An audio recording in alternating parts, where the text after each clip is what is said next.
Sir, NITI Aayog ने report जारी किया है, क्या लगता है बिहार को विशेष राज्य का दर्जा मिल पाएगा जिस तरह से लगातार आप लोग मांग कर रहे हैं? नहीं, सबसे बड़ी बात यह है सर कि 20 साल से नीतीश कुमार की सरकार है। आप हर क्षेत्र में विकास के दावे करते हैं। ये नीति आयोग की रिपोर्ट क्या है सर? आप तो हर बार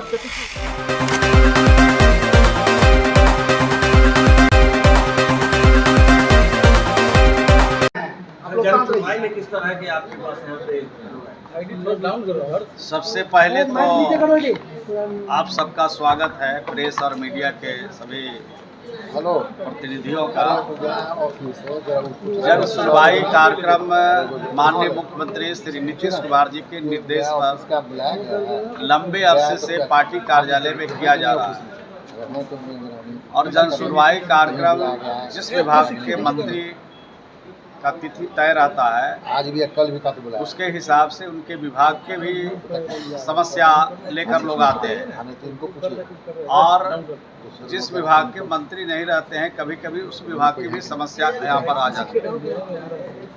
हम लोग समझ बूझ करके संबंधित अधिकारियों को फोन से संसूचित कर देते हैं, फोन से जानकारी दे देते हैं कि संबंधित मामले का आप निष्पादन करें, समाधान करें, जो विधि सम्मत है, जो नियम संगत है, उस पर जल्द से जल्द कार्रवाई करके इनको न्याय दिलाइए, इनको सहायता कीजिए, इनके कार्यों का निष्पादन कीजिए।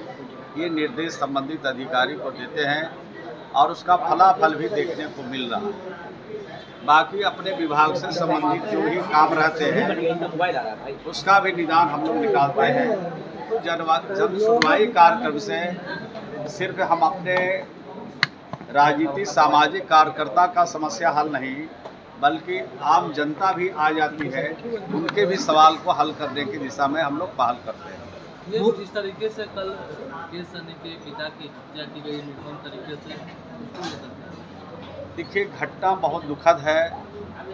हम सब लोग बिहार के लोग मर्माहत हैं, चाहे हमारे मुख्यमंत्री जी हों, उन्होंने बहुत गहरी संवेदना व्यक्त की है, दुख प्रकट किया है और बिहार के लोग मर्माहत हैं इस तरह की घटना से। हम सब लोग दुखी हैं और इस घटना में जिनका हाथ है, जिन लोगों की वजह से ये घटना हुई है, जिन लोगों ने किया है, उसके खिलाफ सख्त कार्रवाई होगी और इस दिशा में कार्रवाई चल भी रही है। थोड़ा इंतज़ार कीजिए, पूरी तरह से इस घटना का पर्दाफाश होगा और जो लोग घटना को अंजाम दिया है उसको किसी भी कीमत पर बचने नहीं दिया जाएगा। कड़ी से कड़ी कार्रवाई उस पर की जाएगी। विपक्ष के लोग सवाल खड़े कर रहे हैं कि हम लोग के शासनकाल में होता था जंगल राज होता था, अब ये कौन सा राज है और फिर छपरा में भी ट्रिपल मर्डर हुआ। देखिए घटना तो हम कह रहे हैं दुखद है, जो भी घटनाएं हो रही है दुखद है। हम लोगों ने कभी नहीं कहा कि हमने पूरी तरह से क्राइम पर कंट्रोल कर लिया है। जो इस तरह के कृत्य करते हैं उनके खिलाफ सख्त कार्रवाई पहले भी किया है, अभी भी करते हैं और इस तरह की घटना आगे नहीं, भविष्य में नहीं घटे, इसके लिए पूरी तरह से माननीय मुख्यमंत्री जी ने और बिहार की सरकार ने निर्देश जारी किया है और मैं समझता हूँ कि इस तरह की घटना आगे पुनरावृत्ति नहीं हो, इसकी पूरी कोशिश। सर, नीति आयोग ने रिपोर्ट जारी किया है, क्या लगता है बिहार को विशेष राज्य का दर्जा मिल पाएगा जिस तरह से लगातार आप लोग मांग कर रहे हैं? नहीं, सबसे बड़ी बात यह है सर कि 20 साल से नीतीश कुमार की सरकार है। आप हर क्षेत्र में विकास के दावे करते हैं। ये नीति आयोग की रिपोर्ट क्या है सर? आप लोग हर बार क्षति क्यों हो जाते हैं? हमसे ज़्यादा तो आप पढ़े होंगे नीति आयोग को। हाँ जी सर, इतनी बात सही है कि लगातार बिहार की तरक्की हो रही है जी, लेकिन जिन क्षेत्रों में बिहार पिछड़ा है, जिन क्षेत्रों में बिहार अभी अन्य राज्यों के बराबरी में खड़ा नहीं हुआ है, उन क्षेत्रों में काम करने की आवश्यकता है और उस दिशा में हम लोग काम कर रहे हैं। और जहां ज़रूरत है रोजगार के क्षेत्र में, इंडस्ट्री के क्षेत्र में, कृषि के क्षेत्र में, हम उस क्षेत्र में हम मदद सरकार से चाहते हैं, भारत सरकार से मदद चाहते हैं, मदद मिली भी है और आगे मदद की उम्मीद भी है। तो मुझे लगता है कि नीति आयोग की जो रिपोर्ट आई है उसके हिसाब से हमें और बिहार में काम करने की आवश्यकता है ताकि बिहार अन्य राज्यों के मुकाबले में बराबरी पर खड़ा हो सके। तेजस्वी यादव ने ट्वीट किया है और फिर से लॉ एंड ऑर्डर को लेकर सवाल खड़े किए हैं कि 17 संपोषित लोग हैं वो उनको संरक्षण मिल रहा है।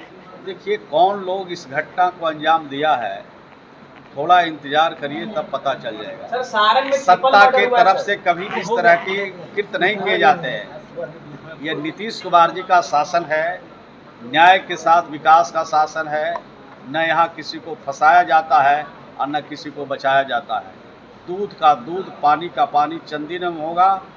हम ईश्वर से प्रार्थना करते हैं कि मृतक परिवार को इस संकट की घड़ी में धैर्य रखने की साहस दे और ईश्वर मृत आत्मा की शांति दे, ईश्वर से प्रार्थना करें। एक आखिरी सवाल का जवाब दीजिए सर।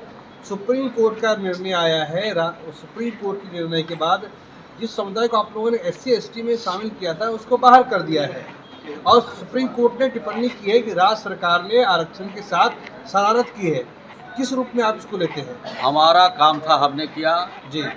जिनको आगे सुप्रीम कोर्ट को, हाई कोर्ट को जो निर्णय लेना है उनके निर्णय पर हम कोई टिप्पणी नहीं करना चाहते, लेकिन हमने जो समझा, हमको जो लगा, उनकी आर्थिक दृष्टि, उनकी शैक्षणिक दृष्टि, उनकी परेशानी, उनके दुख को देखते हुए उनको हमने आगे बढ़ाने की कोशिश की और उस कोशिश में अगर सुप्रीम कोर्ट और हाई कोर्ट अगर रोक लगाती है तो हम उनके निर्णय का सम्मान करेंगे।